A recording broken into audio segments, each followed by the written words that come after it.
আজকে দুঃখের সঙ্গে বলতে হয় যে একটা চক্রান্ত চলছে যে বাংলাদেশের ভবিষ্যতে যে নির্বাচন হওয়ার কথা সেই নির্বাচনকে বানচাল করে দেওয়ার জন্য একটা গোষ্ঠী চেষ্টা করছে।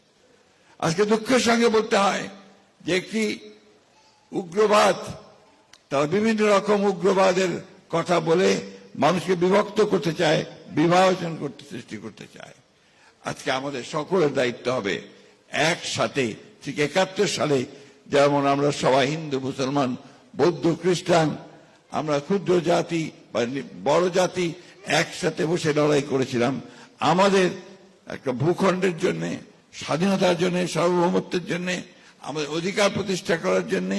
সেইভাবে আমরা আমাদের অধিকার রক্ষা করার জন্য, আমাদের সেই যে লক্ষ্য ছিল যে একটা স্বাধীন বাংলাদেশ গড়ার জন্য, মুক্ত বাংলাদেশ করার জন্য, সেই লক্ষ্যে আমরা কাজ করব।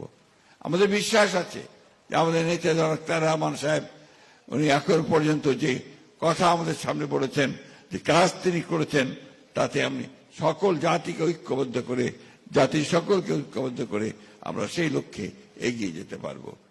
আমি আবার আমাদের দল, বাংলাদেশ জাতীয়তাবাদী দলের পক্ষ থেকে আপনাদেরকে আন্তরিক ধন্যবাদ জানাচ্ছি যে আপনারা অনেক দূর দূরান্ত থেকে অনেক কষ্ট করে প্রায় সকাল থেকে এখানে বসে আছেন আমাদের নেতার বক্তব্য শোনার জন্য। তার উদ্দেশ্য একটাই, আপনারা স্বপ্ন দেখছেন যে তারেক রহমানের নেতৃত্বে নতুন এক বাংলাদেশ করে উঠবে, যে বাংলাদেশে আপনাদের সকলের অধিকার প্রতিষ্ঠিত হবে। ধন্যবাদ সকলকে। আসসালামু আলাইকুম।